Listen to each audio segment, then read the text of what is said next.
Durkin, Murphy, and Worrell. Thank you. Yes. We will be taking a docket out of order. Mr. Clerk, if you could please read docket number 0415. Docket number 0415, Councilor FitzGerald offered the following. Order for a hearing to discuss the current trauma response resources in the city of Boston and the potential for expansion. Thank you. The chair recognizes Councilor FitzGerald.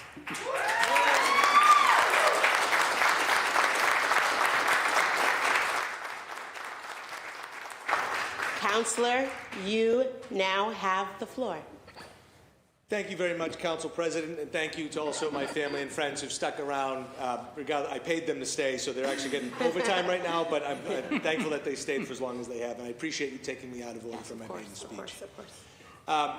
When I first began campaigning for this past year, I spoke of one major theme, that of keeping families in Boston, and that when the infrastructure for a city is built around families and their needs, it is to the benefit of all residents of the city. That infrastructure involves housing, schools, jobs, amongst others. But all of these cannot exist without one overlying principle, that we feel safe in these spaces, to feel comfortable and to free up space in our brain from any perceived fear so that we can concentrate on the work to do in front of us. Whether that be a spelling bee, putting a cover sheet on your TPS report, or simply making your kids' lunch at your own home. Essentially, to keep families in Boston, an individual's mental health around these matters must be prioritized, and safety is our top priority. However, we also know that it is not within our capacity to deter all the issues that burden the realm of public safety. Though I'd like to take this moment to thank our police, fire, EMS, school teachers, moms, and many others that help to maintain the safety of those spaces on a daily basis. It's no easy feat.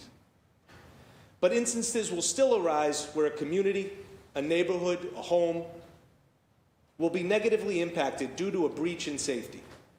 And on the morning of January 1st of this year, as I made my way in town for our swearing-in ceremony, I learned of just such an event. At Meeting House Hill, just hours earlier, a young man's life was claimed by gunfire, the first murder in Boston of 2024, and in a neighborhood that also held the title of having the last murder of 2023.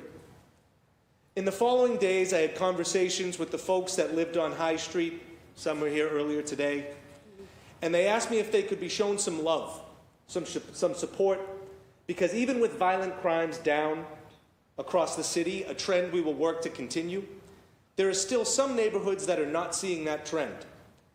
And as they spoke about the incident, I thought about the profound traumatic outcomes that these folks have to live with going forward.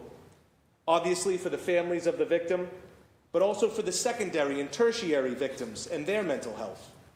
I heard from the family that lives on the street that now has to think twice every time they walk out of their home. From the individual that found the victim, still shaken from witnessing such an unfortunate sight. From the children who cannot make sense of the incident and the possibility that this could be normalized for them. And from the community as a whole, who felt they did not know where to turn to work through their feelings. I asked our district attorney, Kevin Hayden, to send some folks from his office to attend the community civic meeting that month, and their presence and their kind and informative words began the process of healing. However, it was clear that these folks still needed so much more. They lamented the fact that they had not received any communication from the city or our neighborhood trauma response team, that there was no one there to flyer the surrounding neighborhood with information about resources, and that there's typically little to no follow-up with the community after such an event. Now, there are some great organizations that do their best to provide these services, such as the Louis D. Brown Peace Institute and the Bowdoin Street Health Center. But we, as a city, need to do better in providing our constituents with these support systems and not rely solely on nonprofits and other entities in which we cannot have our own oversight and accountability.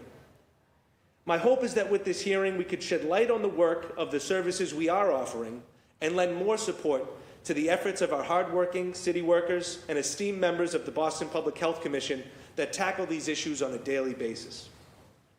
Traumatic experiences such as the one I described, along with many others such as domestic abuse, bullying, and the like, carries long-lasting implications. We have all heard the phrase, hurt people hurt people. And so it is imperative we take it upon ourselves as a city to be there to stop that cycle. And if violent crime is truly trending down, then it should only mean more resources can be concentrated to the fewer instances of when it does occur, so that no community ever feels like they are left with nowhere to turn.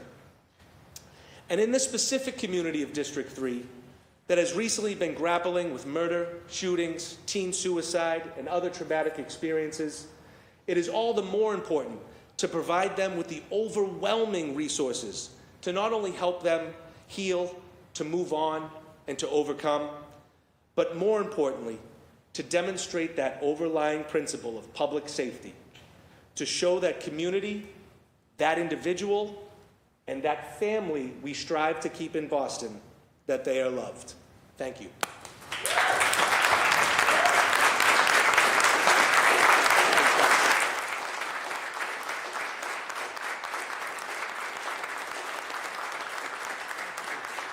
Thank you.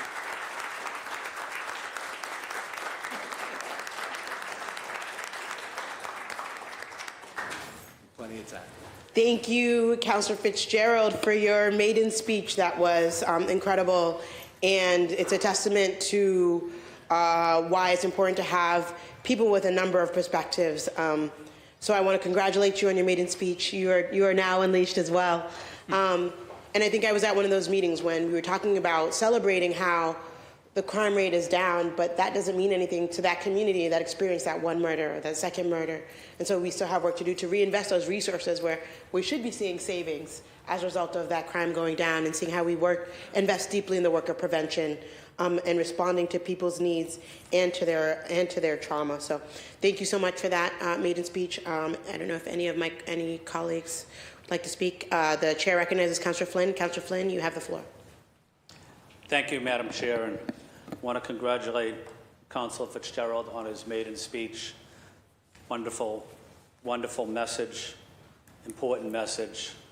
But what I wanted to specifically mention is I know your dad's not here, but your dad would be very proud of you, John.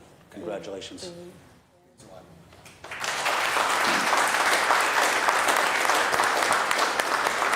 The chair recognizes Councilor Murphy. Councilor Murphy, you now have the floor. Thank you. I'm standing to congratulate my district councilor. Thank you, John. And something that Councilor Flynn noticed too is that your dad's binder that you have, your state of, yep. So, yep.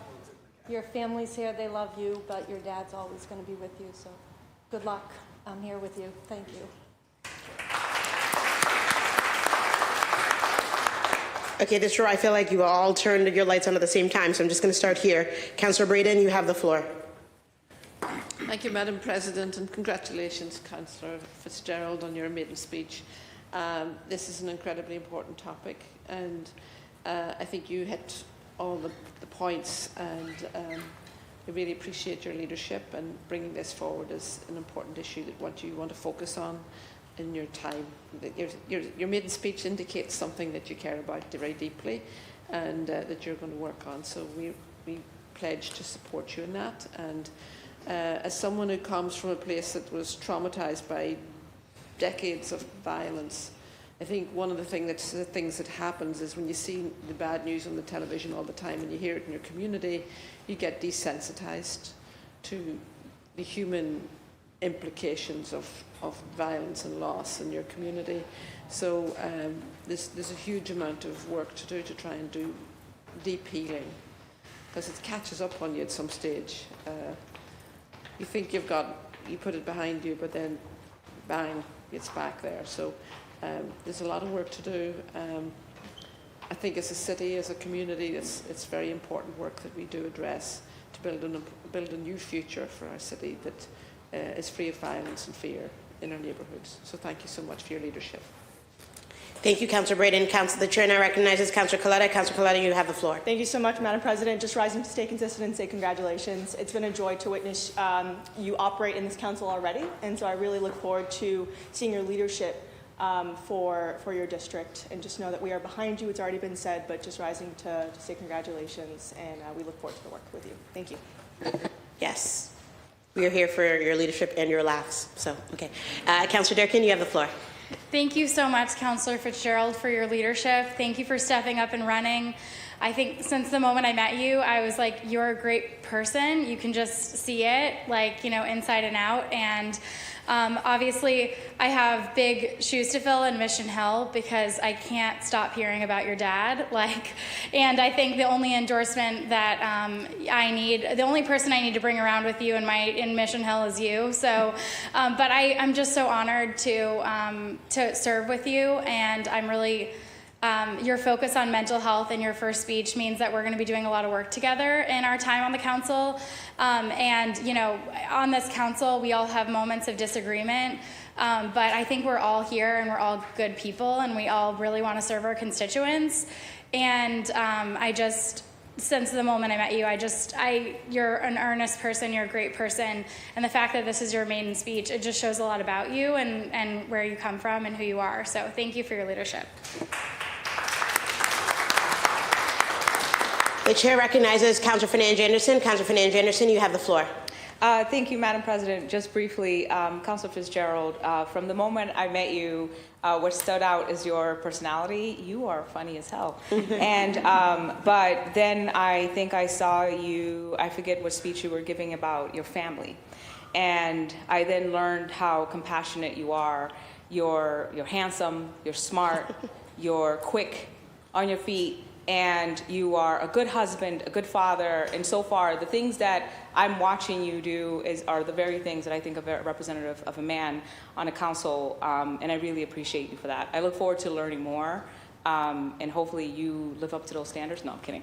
I look forward to getting to know you more, and sincerely, I just think you have a really, really, really good, big heart, and you're so humble.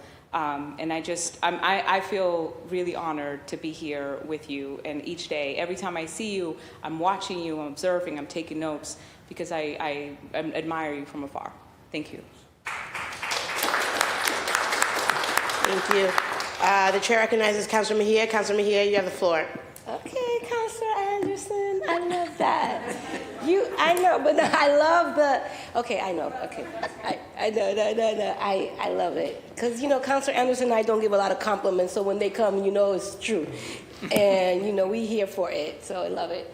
But, Councilor FitzGerald, I believe, I don't know, probably have met you before then, but I just remember the first interaction I had with you. You were picking up your nomination papers. And I did not know that I didn't know what you were running for, who you were, I didn't know any of those things, but there was just something about your energy that I was like, okay, get out there and go run for your life here. But then seeing you on the campaign trail, I got to know a little bit about you and, sharing the space with you at debates and things of that nature. But it wasn't until I saw you speak at the Cape Verdean youth meeting, the public safety meeting, that I really got to see who you were. Because so many times we have people who are politicians and show up with that outfit, and they always play that role. But I was so incredibly in awe when I saw how you connected with those young people. And that was the first signal that I saw, well, at least for me, that you were not just any stereotypical politician, right? I really felt that you connected with young people in ways that saw them and affirmed them. And that spoke volumes to me, because who you are when people aren't watching you is who you really are. And you demonstrated then, because there weren't cameras around, you really demonstrated your ability to really see people and affirm them. And then I saw you again here for the Black History Month celebration. And it was the other time that I saw how you saw people and how you really see them. And you made comments here about affirming folks who come from different parts of the diaspora and immigrants, and celebrating Black history and recognizing that not all of us were born here in the city of Boston, but we all love Boston, right? So I just want to say that there have been very specific moments that I've gotten to see your heart and who you are. And I am so incredibly grateful that you are on this council and that you're going to bring a different sense of sensibility in what it looks like to advocate. And the fact that you chose this issue, regardless of whether or not you're the chair of this committee, but the fact that you chose something that deeply impacts so many people of color in the city that I represent, because I'm at large, to know that you chose to uplift that as part of your maiden speech speaks volumes to who you're going to be on this council and how you're going to fight for people who have often been unseen. And so I just am grateful to you, and I want to see more of that. And you have such an amazing team, because I see them here all gushing over you right now. And your only is just as good as your staff. And you have an amazing staff that I know that are going to hold you up as you advocate for those that you serve. So congratulations on your maiden speech, and I look forward to being a colleague with you on this council.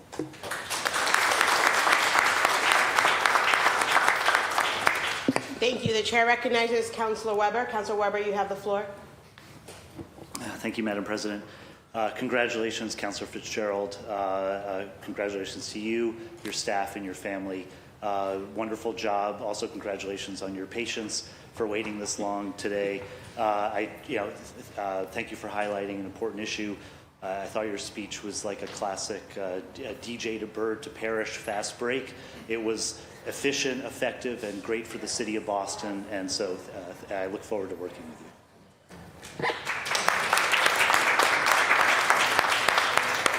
Funny man to funny man. Okay, the chair recognizes Councilor Orell. Councilor Orell, you have the floor. Thank you, Madam President, and thank you to Councilor FitzGerald for your maiden speech, and congratulations. In our conversations, it's clear that you care, not only about the city, but about individual people. And then your maiden speech just brings attention to how much you are compassionate and sympathize with what people are going through in our community. So I look forward to working with you on an issue that impacts my neighborhood as well. So looking forward to your leadership and looking forward to bringing some solutions to much needed communities. Thank you. Thank you. Is anyone else looking to speak on this matter? Would anyone else like to add their name? Mr. Clerk, please add Councilors Coletta, Durkin, Fernandez Anderson, Mejia, Murphy, Pepin, Santana, Weber, Worrell. Please add the chair. Thank you. Docket number 0415 will be referred to the Committee on Public Health, Homelessness, and Recovery. We are now going back to the regular order, and we were at docket number 0405. Oh, I'm sorry. Yes. Can we do a photo with your family? Yes. See you, brother. Okay. Which number was it? Okay. All right. I'll get it. Thank you. No, we're gonna Come on up. Come on up. My dinner friend. Closing the restaurant? I know. Oh my gosh, I'm so sad. Nice to meet you. Awesome. La mochila completa. Okay. Okay. Pues.